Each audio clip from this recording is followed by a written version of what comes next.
Bonjour, bienvenue sur Ciné Sensei, je suis Mehdi. Avant toute chose, j'aimerais remercier tous mes abonnés. Nous atteindons les 200 abonnés. C'est un gros pas en avant pour moi. Merci de me soutenir tous les jours. Merci de vos likes. Merci de mettre des commentaires quand vous pouvez mettre des commentaires. J'espère que cette chaîne vous plaît. Je vais essayer de faire un maximum, d'aller toujours dans cette continuité, d'innover, d'inventer des nouvelles émissions, de prendre des nouveaux sujets, de vous proposer des choses, de continuer les shorts parce que j'ai vu que les shorts maintenant ça commence à avoir son petit succès. Alors j'espère que cette chaîne elle vous plaît. De toute façon, si t'aimes les films, t'aimes les séries d'animation, les séries, les animés, les mangas, les jeux vidéo, bah cette chaîne elle est faite pour toi, tu vois. T'es le bienvenu et au contraire ça me ferait beaucoup plaisir de compter parmi mes abonnés. Du coup là on va continuer sur un film, une licence, un univers, et c'est la deuxième partie du Marvel qu'on appelle le MCU, et je l'ai appelé MCU, la fin d'une dynastie. C'est parti, être passionné, c'est fan, générique.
En 2008 maintenant, on sait que le premier film a été lancé par la licence Iron Man. Dans le rôle titre, Robert Downey Jr. et à la réalisation, c'est Jon Favreau, celui qui s'occupe maintenant de la série The Mandalorian sur Disney+. C'est vraiment lui qui a été le point d'amorçage de tout ce qui est passé après. Donc du coup, depuis 2008, Marvel te propose des films, genre des fois 2-3 par an, voire même 4. Et maintenant, depuis la plateforme Disney+, depuis la phase 4, tu as des séries sur Disney+. Là, il y a eu des nouvelles annonces comme quoi ils allaient ralentir au niveau des séries, mais qu'il y aurait quand même, ils vont se laisser sur une dynamique de 3 séries par an. Donc je trouve ça quand même énorme. Donc du coup, Marvel est dans la place. Alors, est-ce que c'est vraiment la fin de la dynastie du MCU? Ça, on va le découvrir ensemble. Nous, on va revenir sur les 2 sagas. Il y a eu 6 phases. On va atteindre la phase 2. On a commencé la phase 5 avec la sortie de Ant-Man 3 Quantumania. D'ailleurs, je te ferai la critique dans cette vidéo. Un peu plus tard dans la vidéo, faut que tu seras patient malheureusement. Et du coup, la première saga a été le saga de l'infini. Tu as dû en parler avec l'ennemi juré des Avengers et des Gardiens de la Galaxie qui est n'est autre que Thanos. Qui en fait, la première partie, c'était la saga de l'infini. Elle est composée de la phase 1 à la phase 3. Et du coup, les premiers films étaient de 2008 à 2019. Pour la phase 2, la saga du multivers, c'est la nouvelle saga qu'on a entrepris depuis Doctor Strange et Spider-Man No Way Home, qui s'appelle la saga du multivers, et elle est composée de la phase 4, la phase 5 et la phase 6. Et tu en as jusqu'à 2025, et ça a commencé en 2021, voilà. Donc nous allons revenir très rapidement, on va pas trop détailler, tu connais déjà les films Marvel, tu as dû en voir une grosse partie déjà, on a déjà fait pas mal de vidéos dessus. Là on va juste revenir vite fait sur les phases, et après on va passer bien sûr à ce que je sais dans les nouveautés, et on va passer à la critique de Ant-Man Quantumania 3. C'est parti! Donc, alors, comme tu l'as vu, comme je te l'ai intronisé dans la bande-annonce, cette fois on va parler de la phase 2, le MCU qui a commencé en 2008. Donc l'univers cinématographique de Marvel qui est plus honnêtement connu sous le nom de MCU, qui s'appelle Marvel Cinematic Universe, la description c'est ça, est une franchise cinématographique produite par Marvel Studios mettant en scène des personnages de bande dessinée de l'éditeur Marvel Comics, imaginés et mis en route par Kevin Feige à partir de 2008. Marvel Studios est la propriété de Walt Disney Company depuis 2008, tout simplement. C'est le premier film avec l'accord de Disney, comme quoi Marvel allait bosser avec Disney pendant ces années pour lancer ses phases 1, 2, 3 et puis 4, 5, 6 par la suite. Du coup, les films qui font partie de cet univers partagé sont à l'origine de ceux qui mettaient en vedette les Avengers. Un groupe de super-héros comprennent Iron Man, Hulk, Thor, Captain America, Black Widow et Hawkeye. Sorti en 2008, c'est le film Iron Man qui lance cet univers et dont la première phase qui se terminera à la sortie de Avengers en 2012. La seconde phase est initiée par la sortie de Iron Man 3 en 2013 et conclut avec Ant-Man en 2015. La troisième achevée était en 2019 avec la sortie de Spider-Man Far From Home, les troisièmes premières phases de cet univers arc narratif, connu sous le nom de la saga de l'infini, comme je te l'ai dit dans l'introduction, ou The Infinity en saga en version originale. Du coup, la quatrième phase a débuté en 2021 à la diffusion de la série WandaVision sur Disney+.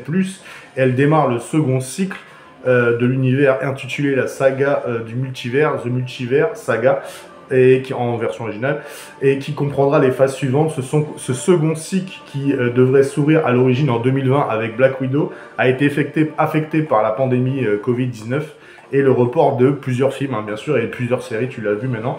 Les films Le Gardien de la Galaxie, sorti en août 2014, et le premier dans lequel les Avengers n'apparaissent pas, parce que presque tous se regroupent en 2018 et en 2019 pour Avengers Infinity War et Avengers Endgame qui termine la première partie, qui devient le film de super-héros le plus lucratif de l'histoire du cinéma mondial et des recettes, avec des recettes excédant les 2,798 milliards de dollars. La création d'un univers filmique s'apparente à ce que proposait Stan Lee. D'ailleurs, Stan Lee apparaît dans plusieurs films et depuis sa mort, malheureusement, il n'apparaît plus. Et j'ai appris récemment, ça c'est la news, que Marvel a l'intention de faire réapparaître Stan Lee en images 3D. On va voir maintenant ce que ça va donner, parce qu'ils ont l'accord de la femme de Stan Lee, qui est encore vivante, qui voulait que Stan Lee revienne dans les films, tout simplement. Dans les comics où les personnages peuvent apparaître dans d'autres séries avec la leur, d'ailleurs, c'est l'exemple type avec Thor, qui dès le début, tu as Hawkeye qui apparaît, et Captain America, où tu as Black Widow qui apparaît, et bien sûr Tony Stark avec Nick Fury, peuvent apparaître dans deux séries avec le concept de l'univers étendu. La production cinématographique Marvel ont mis en scène sous la houlette du producteur Kevin Feige, qui est juste la tête pensante de toutes les idées de Marvel, tout simplement. Une vaste galerie de personnages est participée à rendre davantage populaire genre de films de super-héros. En février 2023, 31 films sont sortis en salle, cumulant pour plus de 27,450 milliards de dollars de recettes mondiales, constituent la partie des 3 premières phases et la construction de cet univers mondial. Non, je dis connerie. De cet univers, tout simplement. Du coup, la construction de cet univers avec une dernière production Avengers Endgame qui conclut le cycle appelé la saga de l'infini aux 6 pierres d'Infinity et à Thanos qui a été au fil directeur de nombreux films. Oui, c'était le fil conducteur depuis le premier film Iron Man, le cycle appelé la saga de l'infini, des pierres d'infini, nanana. Du coup, en 2005, Marvel Studios se prépare à produire ses propres adaptations en film distribués par Paramount Pictures. Auparavant, le studio avait de nombreux contrats de coproduction pour des films de super-héros avec Columbia Pictures, New Line Cinema et notamment des contrats de 7 ans pour la 20th Century Fox. Toutefois, Marvel Studios n'a que pu bénéficier de ces arrangements financiers et chercher à augmenter ses recettes tout en mettant le contrôle artistique sur les projets. En 2007, alors que Kevin Feige n'a que 33 ans, est nommé président de Marvel Studios afin de préserver son intégrité artistique. Studio a formé son comité créatif composé de 6 personnes familières avec les bandes dessinées. Feige, président de Marvel Studios, Louis Deposito, qui a fait pas mal de BD Marvel Comics, président de l'édition Marvel Comics, Dan Buckley, directeur de la création Marvel, et Joe Quesada, l'écrivain de Brian Michael Bendis et le président de Marvel Entertainment, et Al Finn. En novembre 2013, Kevin Feige déclare que dans un monde idéal, les sorties filmiques annuelles comprendraient un film basé sur un personnage existe sur un nouveau personnage, ce qui, selon lui, un bon rythme ne fut pas toujours le cas comme en 2013, les deux productions de suite Iron Man et Thor, le monde de ténèbres. Il a répondu cela que restait certainement un but à atteindre. Oui, bon, après, on s'en fout, c'est juste du blabla. Du coup, donc tu sais que, bon, en gros, Iron Man a lancé le MCU, et après, il y a eu la première phase qui s'est terminée avec le premier film Avengers, sorti en 2012, qui a été un carton cinéma.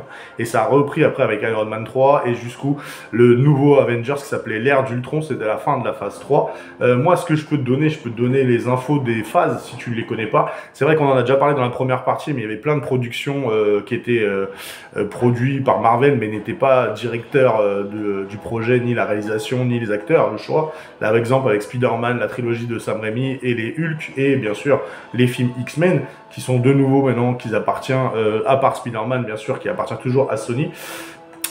Donc c'était la propriété de Marvel. D'ailleurs, les séries Netflix ont été, Daredevil, ça a été produit par la 20th Century Fox, et du coup, a été racheté depuis le rachat de 20th Century Fox par Disney.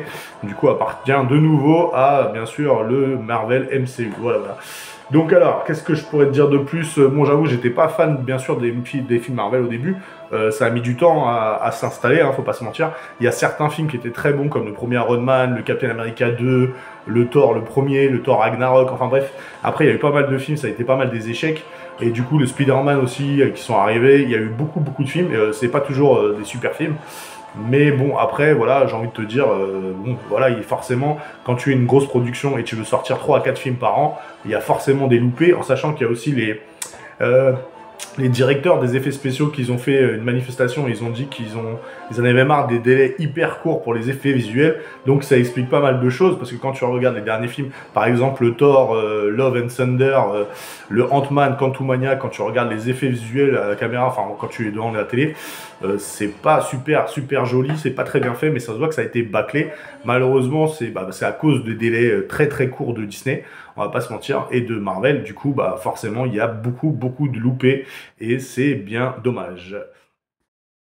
Donc, c'est en novembre 2017 que Disney entreprend de développer des nouvelles séries télévisées de Marvel pour son service de streaming Disney+. En juillet 2018, Kevin Feige et annonce que des discussions avaient commencé avec Disney concernant toute l'implication potentielle que Marvel Studios pourrait avoir le service de streaming. Puisque Feige estime que la plateforme était un élément important pour l'entreprise. En septembre 2018, il a été confirmé que Marvel Studios développerait plusieurs séries centrées sur des personnages secondaires des films du MCU qui étaient susceptibles d'avoir son propre film. Chaque série devait compter entre 6 et 8 épisodes, et chacune série serait produite par Marvel Studios au lieu de Marvel Television. Feige joue un rôle pratique dans le développement de chaque série.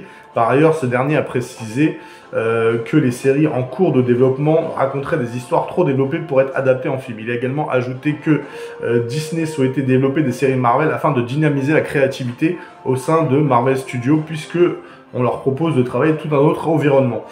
Alors, en juillet 2019, lors de la Comic-Con de San Diego, plusieurs séries Marvel ont été annoncées. Falcon, Soldat d'hiver, WandaVision, Loki, qui a d'abord une saison 2 qui a été officialisée, qui va sortir normalement cette année. La série What If, qui a déjà une première saison et une deuxième saison devrait pas tarder à arriver. Ainsi que Hawkeye, tout en faisant partie de la phase 4. 3 séries Disney Plus supplémentaires ont été annoncées à la G23 le mois suivant. Miss Marvel, excusez-moi, petite erreur de... Moon Knight, She-Hulk, et il a été précisé que le budget de chaque série serait compris entre 100 et 150 millions de dollars. En septembre 2020, le déploiement d'une série centrée sur Nick Fury, qui est prévu pour cette année, a été annoncé sous le nom Secret Invasion.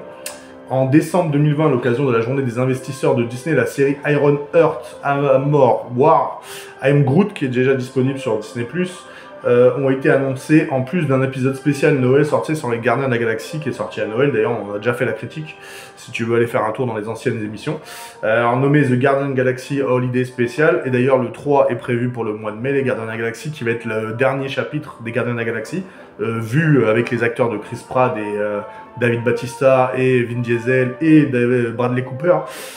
Il a été confirmé que toutes les séries feront partie de la phase 4 en février 2021. Ryan Coogler, qui est le réalisateur de Black Panther, a annoncé qu'une série consacrée sera sur le Wakanda, qui est au cours de développement. En septembre 2022, le projet Armor Wars est remanié pour devenir un projet de film, toujours par Don Cheadle en rôle principal et Yassir Lester en scénariste. En sachant que cette année, si je peux te donner des indications sur les séries Disney+, c'est d'ailleurs la première, ça serait Secret Invasion qui sortirait, la saison 2 de Loki, et le personnage que si tu n'as pas vu WandaVision, on va pas te parler, qui est la sorcière, il me semble qu'elle s'appelle Margaret ou je ne sais pas quoi, qui va être bien sûr partie de cette série qui vont arriver pour l'année 2023. Et à partir de 2024, tu aurais la série Echo, Daredevil Born Again, et une troisième dont j'ai oublié le nom, mais il me semble que c'est Moon Knight saison 2. Il y a des chances en tout cas. Alors, qu'est-ce que je peux te dire du coup sur la phase 1, que bon, tu as déjà vu la plupart des films. On peut parler déjà de la phase 2, la phase, parce qu'on en a déjà parlé, on a déjà fait une première hors-série sur le Marvel et le MCU. Si tu as l'occasion de le voir, va la voir, elle est disponible sur la page Ciné Sensei. Du coup, qu'est-ce que je peux te dire? Donc le Multiverse Saga, c'est la saga qu'on a entrepris pour la phase 4.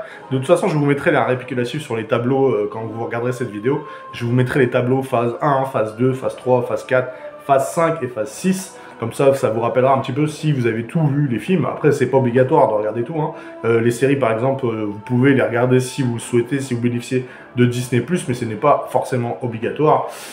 Du coup, alors, le premier film de la Multiverse Saga, c'est Black Widow, qui est sorti en 2019, je crois.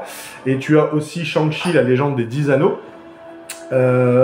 Tu as les Eternals qui est prévu à une suite pour pas tout de suite, hein, on va pas se mentir, il a été un gros échec commercial.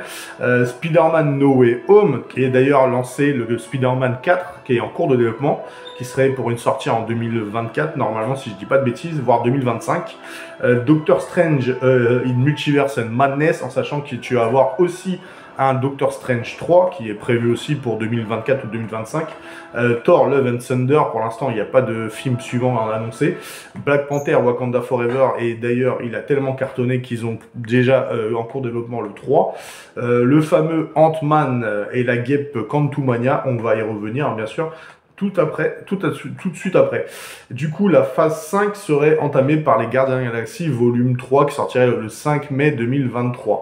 Voilà, voilà. Du coup, il y a aussi le film The Marvel qui a été décalé, qui est la suite de Captain Marvel, en novembre 2023, au lieu de mois de juillet, parce qu'ils ont peur du film Flash de chez DC et de Barbie. Ça, c'est un truc bizarre, j'ai pas compris. Du coup, tu as aussi Captain America 4 New World Order, qui est la suite directe de la série Falcon et le Soldat d'hiver, qui est prévu pour le 3 mai 2024. Tu as le film Thunderbolt, qui est prévu pour le 26 juillet 2024, qui mettrait en avant le personnage de Bucky Barnes, le Soldat d'hiver, tout simplement. Ça serait lui le héros principal, et en plus, on a la grosse annonce comme quoi Harrison Ford jouerait le rôle de Red Hulk. Donc voilà, ceux qui connaissent pas, c'est un ennemi de Hulk, hein, tout simplement. Du coup, Blade aussi, qui est toujours prévu. Il est prévu pour le 6 septembre 2024, qui est un remake qui sera intronisé dans le MCU. Tu as le fameux Deadpool 3, qui est prévu pour le 8 novembre 2024, avec le grand retour de Hugh Jackman dans le rôle de Wolverine, et bien sûr Ryan Reynolds dans le rôle de Deadpool. Je pense que ça sera le dernier, et qu'il ne fera partie du MCU, mais qu'il n'y en aura pas d'autres, on verra. Les 4 Fantastiques qui étaient prévus pour le 14 février 2025 est toujours en cours de développement. Le premier film Avengers The Kang of Dynasty serait prévu pour le 2 mai 2025.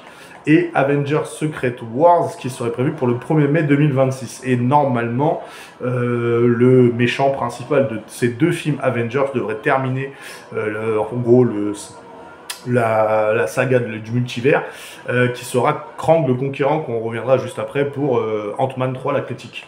En développement, on a Shang-Chi 2 qui est prévu, mais il n'y a pas de date encore. On a Spider-Man 4, excusez-moi, qui est prévu aussi. Normalement, comme je t'ai dit, il est prévu pour 2024, il est en cours de développement. Ça ne sera plus John Watts, apparemment ça serait un autre réalisateur, et ça serait pour une trilogie. Donc il y aurait 3 nouveaux films Spider-Man, qui seront le 4, 5, 6, et qui continueront avec l'aventure avec Tom Holland. Alors, est-ce qu'ils vont continuer dans le Spider-Verse? Ça, c'est une histoire.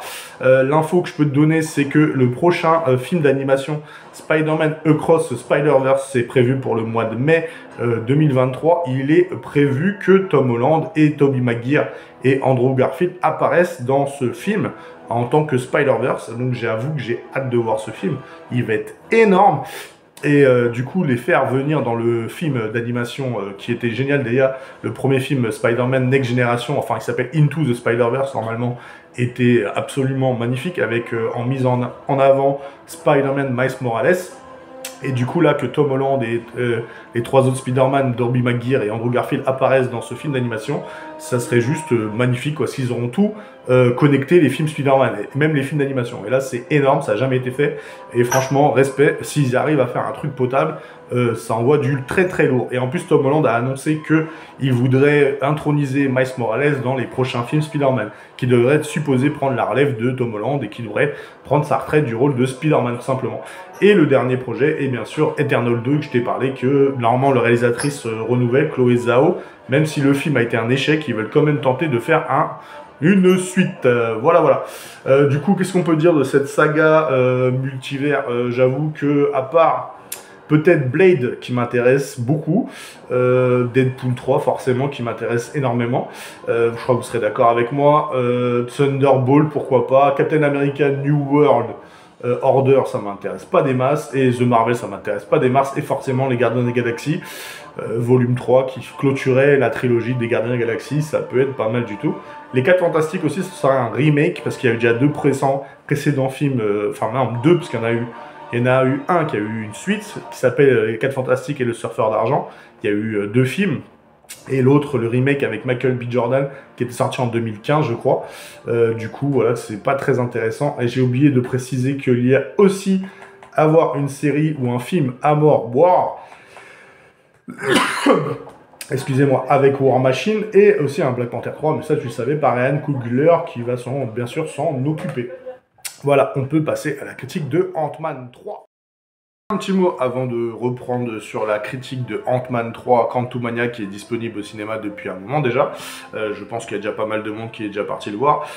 Du coup, j'avouerai que Kevin Feige, je lui mets un grand respect parce que d'avoir mis en place un univers pareil de Marvel en partant d'un seul film, Iron Man, est quand même énorme. C'est là où j'ai vraiment parlé de dynastie. Ça a vraiment été une dynastie MCU pendant plus de 10 ans, là, ça fait plus de 10 ans maintenant, même ça fait même presque 2008 à 2023, c'est presque, ça fait 15 piges, quoi, même plus, enfin bref, presque 20 ans, on va dire, et du coup, c'est énorme d'avoir fait ça, et du coup, il avait eu un bon plan bien ficelé. Maintenant, on a vu que, à force de vouloir produire d'être multitâche, de se mettre partout dans les séries, dans les films, dans les films d'animation, enfin bref, je trouve que c'est un peu dommage parce que ça perd en qualité. Maintenant, on l'a vu, certains films de Marvel se cassent la gueule de plus en plus, sont vraiment nuls à chier. Du coup, qu'est-ce que ça promet pour la suite? Je vous avouerai que je le garde pour la conclusion, on en parlera. Du coup, là, on va revenir bien sûr sur la sortie de Ant-Man 3 Quantumania, qui est réalisé toujours par Peyton Reed, qui a déjà réalisé les deux premiers volets. La musique, c'est Christopher Beck, qui a fait aussi les autres musiques. Donc, les acteurs principaux sont Paul Rudd, qui joue le rôle de, bien sûr, Ant-Man, tout simplement, qui s'appelle, je ne sais plus, Steve Lang, je crois, ou un truc comme ça. Ouais, c'est Scott Lang, excusez-moi. Du coup, il y a toujours Evangeline qui joue le rôle de la guêpe, Opim. Nous avons toujours, bien sûr, le fameux Jonathan Major, qui est vraiment la référence et vraiment la surprise de ce film, qui joue le rôle de Krang le Conquérant. Je trouve que cet acteur est vraiment génial. D'ailleurs, vous allez le voir bientôt pour le fameux film Creed 3 avec Michael B. Jordan, qui joue le rôle de l'ennemi du film Creed 3. Et là, il joue l'ennemi de Ant-Man. Et je trouve qu'il est vraiment intéressant comme méchant. C'est la première fois que dans un film Marvel, il y a un méchant de qualité, avec du charisme, avec un objectif. Tu vois qu'il est prêt à tout pour atteindre ses objectifs. Je dirais qu'il est de la même trempe que Thanos. Ça peut être un très très bon méchant pour la suite, parce que forcément pour tenir cette fameuse phase 4 et phase 5 et phase 6, il faut un méchant qui envoie du lourd, et là je crois qu'ils l'ont trouvé. Du coup, tu as Catherine Newton qui joue la fille de Scott Lang, qui va être la nouvelle Ant-Man, hein, on s'est bien souligné. De toute façon, la phase 4 a vraiment été pour lancer tous les et 5, les nouveaux qui vont prendre la relève, la nouvelle Bishop, enfin qui est le nouvel Hawkeye, Miss Marvel, enfin tous les petits jeunes qui vont débarquer, le nouveau Captain America, enfin bref. c'est vraiment, on le sent qu'il y a une transition, un passage de flambeau qui est en train de se faire. Du coup, les grands héros sont plus là, donc forcément, il laisse la place au reste ou aux jeunes, hein, c'est toi qui vois. Et du coup, bon, on sent que voilà, c'est même dans Ant-Man 3, cet esprit est toujours là, d'actualité. Du coup, Michelle Pfeiffer est toujours dans le film, qui joue la mère de Evangeline, qui est Hope, en fait, qui est l'ancienne Guêpe, et Michael Douglas, qui est l'ancien Ant-Man, bien sûr, qui est Monsieur Hank Pym, donc du coup, Marvel Studios, hein, bien sûr, il est sorti en 2023, ça tu le sais, donc du coup, là, il s'agit un film américain réalisé par Peyton Reed en 2023, il s'agit du 31e film de l'univers Marvel, cinématographique, hein, le MCU, du 3e film solo mettant en scène le personnage de Ant-Man et la Guêpe, et le film introduit également le personnage de Krang le Conquérant, je t'ai déjà fait un peu de promo, est déjà apparu dans la première saison de la série Loki. Si tu ne l'as pas vu, elle est disponible sur Disney+, dont la saison 2 est prévue aussi, qui sera l'antagoniste principal de la saga du multivers. Le film entame la phase 5 de l'univers cinématographique de Marvel. Donc du coup, après les événements liés à l'affrontement de Thanos, Scott Lang, Hope Pym sont devenus célèbres dans le monde pour leur acte de bravoure, alors que Hope a repris l'entreprise familiale. Scott profite de sa nouvelle notoriété en tant que Avengers au point de négliger sa fille Cassie. Suite à un incident avec un appareil quantique, Ant-Man, la Guêpe, Hank Pym, Janet Van Dyne et Cassie sont happés dans le royaume quantique et vont ainsi découvrir l'étendue de cette mystérieuse dimension. Ils vont aussi devoir faire face à un des plus dangereux individus du multivers, Kang le Conquérant, ainsi que MODOK, un étrange personnage dont l'identité n'est pas totalement inconnue aux yeux de Scott, Hope et Hank. Voilà, donc ça se passe en fait un an après la guerre de Thanos. Scott Lang et Van Dyne sont devenus célèbres dans le monde entier grâce à leur technologie, bref. Donc c'est un an après les événements de Thanos, le dernier film Avengers Endgame. Du coup, qu'est-ce que je peux te dire? Oui, en fait, on avait déjà eu une notion du monde quantique durant le Ant-Man 2 et la Guêpe, où ils avaient délivré la mère de Hope, qui était Michelle Pfeiffer. Donc du coup, on avait eu un sous-entendu, et après, il avait été repris pour Avengers Endgame, et c'est grâce à ce monde antique qu'ils ont pu remonter le temps pour, soi-disant, récupérer les pierres à travers le temps, enfin bref. C'était la pirouette cacahuète pour dire voilà, on peut remonter dans le temps sans utiliser la DeLorean, hein, en sachant qu'ils ont allé à fond les manettes pour critiquer le Retour vers le futur, alors qu'ils se permettent de le faire. Enfin bref, on va dire que bon, voilà, c'est un prétexte comme un autre, on va pas se mentir. Du coup, le monde un peu quantique, j'avoue, j'étais un peu dégoûté. C'est un peu vilain à souhait, hein, je vais pas te mentir. Les effets spéciaux sont vraiment très moches. On dirait du vomi en voiture, on voit là. Tu as des couleurs violet, flashy, rouge, bizarre. Après bon, je comprends, ils ont voulu faire un monde un peu bizarre qui sort un peu du lot, quoi. Ils ont voulu faire un univers à la Star Wars dans l'univers de Ant-Man. J'ai pas trouvé ça très intelligent, j'ai pas trouvé ça que ça collait de masse. Après, le truc est vraiment intéressant, c'est l'histoire de Krang le Conquérant, qui te dit que en gros, ce mec-là, il est capable de détruire le monde. Du coup, il te lance bien dans le multivers, il est vraiment installé. Déjà, on avait déjà une première idée avec Spider-Man No Way Home, le Doctor Strange multivers et Loki. Donc là, on est vraiment dans la continuité de ces films-là. Et que là, dans Loki, on voyait déjà que ce méchant, à la dernier épisode, allait promettre du sale. Et du coup, là, on y est en plein dedans. C'est justement les conséquences de la fin de la saison 2 de Loki que Krang le Conquérant se retrouve coincé dans le monde quantique, et du coup c'est grâce un peu à ce mec que la mère de la Guêpe a survécu dans ce monde là, quoi, en gros. Et du coup il y a un truc qu'on avait plus ou moins sous-entendu, que Bill Murray allait apparaître dans le film. J'ai trouvé ça ridicule, son apparition allait à chier. J'ai pas compris pourquoi ils ont fait ça. Franchement, elle est complètement inutile. Si c'était juste pour dire bon bah voilà, c'est moi Bill Murray, j'apparais, je vois pas trop l'intérêt. Je trouve ça vraiment pourri. Bon, on sait que Paul Rudd maintenant joue dans les Ghostbusters, donc est-ce qu'il n'y a pas un truc avec ça? Il y avait peut-être un contrat comme quoi il devait apparaître dans un film Ant-Man, j'en sais rien. Mais bon, j'ai pas trouvé ça très intéressant de faire venir Bill Murray, je vois pas l'intérêt. Franchement, l'histoire après en elle-même, elle est pas ouf, hein. Ils sont coincés dans un monde, ils essaient de s'en sortir. Voilà, ça casse pas trois pattes d'un canard, on va pas se mentir. Le seul vraiment vrai truc intéressant, Bon, après, t'acheter une place de cinéma, je vois pas trop l'intérêt. C'est la fameuse, on va dire, présentation de Kang le Conquérant et du monde quantique, parce que là, vraiment, on se sent qu'il y a un défi de taille pour les Avengers, et que du coup, le combat est pas mal du tout, les scènes de combat sont pas mal, les scènes d'action, ouais, ça reste correct, mais un peu trop d'effets spéciaux à mon goût, un peu trop d'effets visuels, je vais pas tout trouver trop ça intéressant. Le fait qu'il remplace Scott Lang par sa fille, pourquoi pas, je vois pas trop l'intérêt sérieusement de faire ça.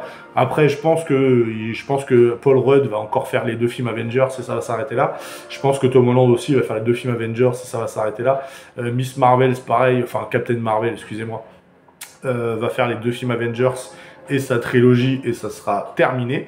Je pense qu'au fur et à mesure, ils vont disparaître au fur et à mesure les acteurs qu'on a connus durant cette première partie de saga, avec la phase 1, 2, 3 et la 4, 5, 6, ça va être vraiment la transition, et là on va passer à la nouvelle génération, les nouveaux qui vont prendre la relève sur les anciens.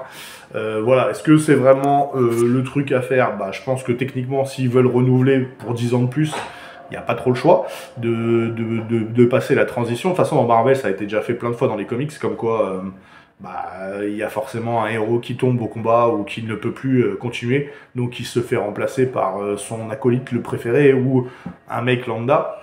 Du coup, on y va en plein dedans, hein. Déjà dans Wakanda, on a l'apparition de Iron Heart, donc tu sais que voilà, c'est la future Iron Man. Donc maintenant, il reste juste à faire le passage de flambeau entre Iron Man et Iron Heart, donc tu sais que ça va arriver. Krang, l'acteur Jonathan Major, a plus ou moins laissé entendre que Robert Downey Jr., le fameux Iron Man, parce que c'est le seul vraiment acteur charismatique avec Chris Evans, Chris Hemsworth, qui ont vraiment du charisme et qui portent vraiment la licence Marvel sur leurs épaules, pourrait peut-être faire une apparition ou revenir dans les futurs films Avengers. Ça, c'est fort probable. Du coup, voilà, sinon, malheureusement, il n'y a aucun personnage de Marvel en ce moment qui m'intéresse, à part le Spider-Man et pourquoi pas Doctor Strange, hein. Tu sais que c'est les seuls qui sont vraiment peut-être intéressants. Les seuls vraiment que j'ai apprécié, c'est Shang-Chi, on va pas se mentir, Shang-Chi c'était le seul, je trouvais qu'il sortait un peu du lot, mais il faisait pas du Marvel, donc voilà, c'était peut-être pour ça que ça marchait, c'est qu'il avait compris, il faisait pas un film Marvel, et du coup c'est pour ça que pour moi il a marché. Du coup, j'ai peut-être envie de voir où va aller ce personnage, j'aimerais bien voir une suite, et je sens bien qu'ils vont introniser un nouveau Iron Fist, parce que bon, la série malheureusement n'a pas cartonné, la série Netflix, et depuis qu'elle est rachetée les droits par Disney, Iron Fist était sur Netflix pendant 2 saisons. Du coup, elle a été dispatchée sur Disney+, parce que après le rachat de la Fox, enfin bref, et j'en ai déjà parlé. Et du coup, Finn Jones, malheureusement, n'a pas convaincu, celui qui jouait le rôle de Danny Rand, n'a pas convaincu le public en tant que Iron Fist.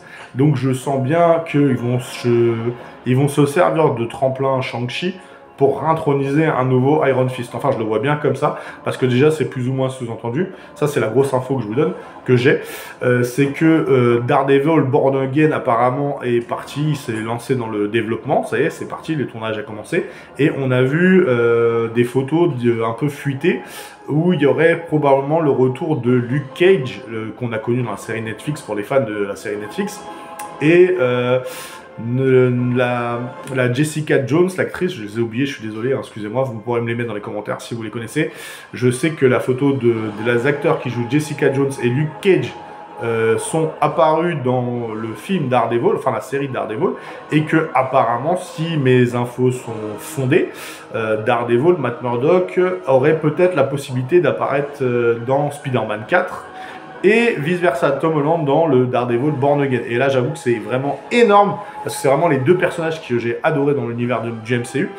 Que Daredevil déjà apparaît dans le Spider-Man No Way Home, moi j'ai surkiffé. J'ai trouvé ça trop court, que la durée de Matt Murdock, ça dure 3 secondes. Il faut une suite à cette rencontre, même si elle est trop rapide.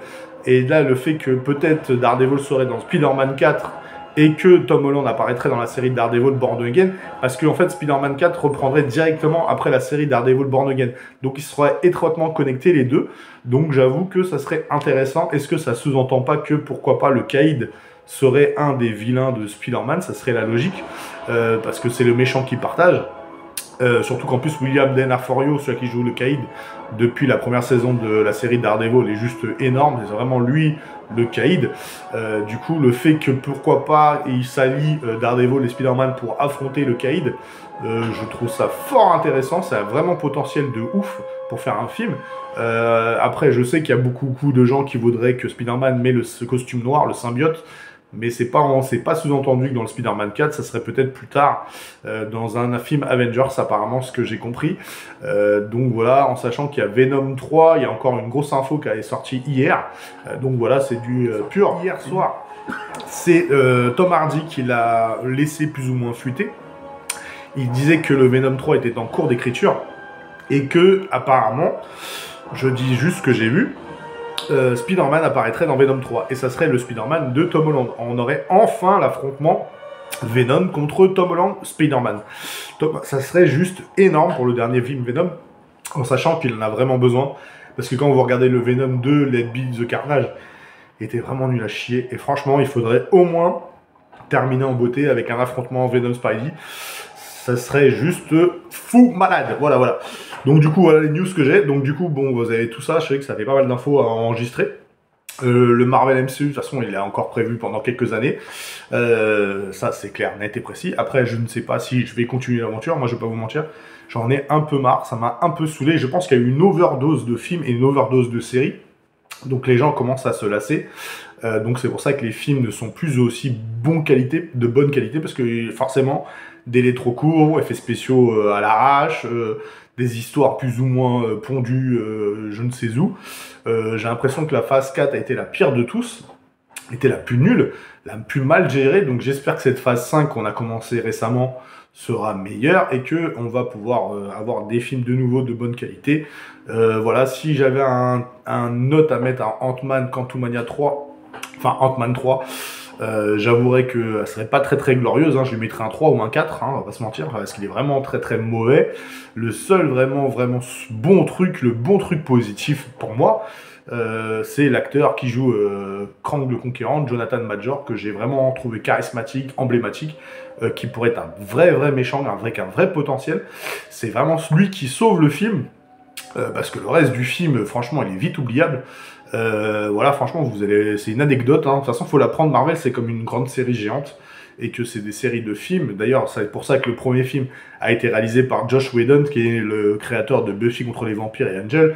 C'est qu'à la base, ils avaient déjà prévu que ça allait être des séries de films, et c'est pour ça qu'il y a beaucoup d'acteurs de séries, parce que justement, ils ont l'habitude d'un processus de tournage de séries en continu. Donc voilà, c'est pour ça que, bon, après, il y a des acteurs qui sont plus ou moins de qualité, hein. Oscar Isaac, qui joue le rôle de Moon Knight, est très bon, même si la série n'est pas glorieuse, elle ne le met pas en avant. Il y a des très bons acteurs. Tom Holland a été une des révélations, Chris Evans, Chris Hemsworth, ça a été des révélations. Il y a eu beaucoup de révélations de potentielles stars dans les Marvel MCU. Maintenant, est-ce que ça va continuer? Je pense que non. Je vais pas vous mentir, je pense que les gens sont saoulés. Ils commencent à en avoir une overdose. Je pense qu'une fois que tous les grands acteurs qu'on a connus, enfin on va dire les grands acteurs, les bons acteurs qu'on a connus durant les premières phases vont vite décrocher au fur et à mesure, et que la nouvelle génération, ceux qui prennent la relève, n'a pas vraiment le même potentiel, on va pas se mentir, je l'avoue, je le dis moi-même. Voilà, ça baisse en qualité, ça baisse en plein de choses, et du coup je trouve ça vraiment dommage. Peut-être en faire un peu moins, ça serait bien, parce qu'ils ont dit qu'ils allaient ralentir les séries. Je pense que c'était peut-être une bonne idée, parce que j'avoue qu'ils ont commencé à sentir le filon, que le vent commençait à tourner. Quand ils ont vu que Thor se cassait la gueule, Ant-Man, il est plus ou moins critiqué en France, mais apparemment les Américains l'adorent. Donc voilà, après c'est une génération, hein. Voilà, les Français ont détesté le film et les Américains ont kiffé le film, donc voilà, à vous de voir, hein. C'est vous de vous faire votre propre opinion. Moi perso, je voulais pas le voir, et du coup j'ai dit il faut quand même aller le voir pour bien sûr connaître la suite, ce qui va se passer, hein. Forcément, c'est comme une série en fait. Quand tu commences une série, tu veux voir la fin, et du coup là c'est un peu pour ça que j'ai été à contre-cœur, hein. J'ai dit on va le voir pour aller voir la fin de cette fameuse trilogie de Ant-Man. Donc du coup c'est fini, ça y est. Je ne pense pas qu'il y aura une suite. La suite peut-être sera sur Avengers, ça c'est sûr. De toute façon ils nous disent que Ant-Man à la fin reviendra. Ce qu'on peut dire, c'est qu'il y a 2 scènes post-génériques. Il y en a une qui sert à quelque chose, qui intronise Krang le Conquérant. Donc elle est vraiment très très importante cette scène. J'avoue que moi j'étais plutôt satisfait de la première scène post-générique. En ce qui concerne la deuxième scène post-générique, ça amorce la saison 2 de Loki. Je l'ai trouvé complètement inutile. Mais bon, c'est juste pour dire, voilà, la saison 2 de Loki, elle arrive, quoi. En gros, voilà, allez, bientôt on se retrouve sur cette plateforme de streaming pour la suite, quoi. Mais bon, j'ai pas trouvé ça très intéressant, j'ai pas trouvé ça très glorieux. La série Loki est pas mal, mais ne vaut clairement pas ce qu'on a vu jusqu'à présent. Mais c'est vrai que comme l'acteur Tom Hiddleston en Loki est vraiment énorme, c'est logique qu'il a une saison 2, quoi. Avec Owen Wilson, ça peut être sympa. On sait qu'il y a Thor qui risque d'apparaître, Chris Hemsworth apparaîtrait dans la saison 2 de Loki, et peut-être Henry Cavill, c'est les rumeurs qu'on avait entendues. Voilà. Toutes les infos que j'ai. J'espère que cette émission vous a plu. Notre saga est terminée sur Marvel MCU. Donc comme je t'ai dit mon opinion, bah moi personnellement je veux voir la fin. Je pense que je vais peut-être sélectionner maintenant les films Marvel. J'irai pas tout voir, mais j'irai voir certains films. Et surtout les 2 films Avengers, parce que je pense qu'ils seront un peu obligatoires, parce qu'ils seront vraiment la fin de la trilogie, quoi. Ça y est, ça sera fini, enfin la fin de la saga.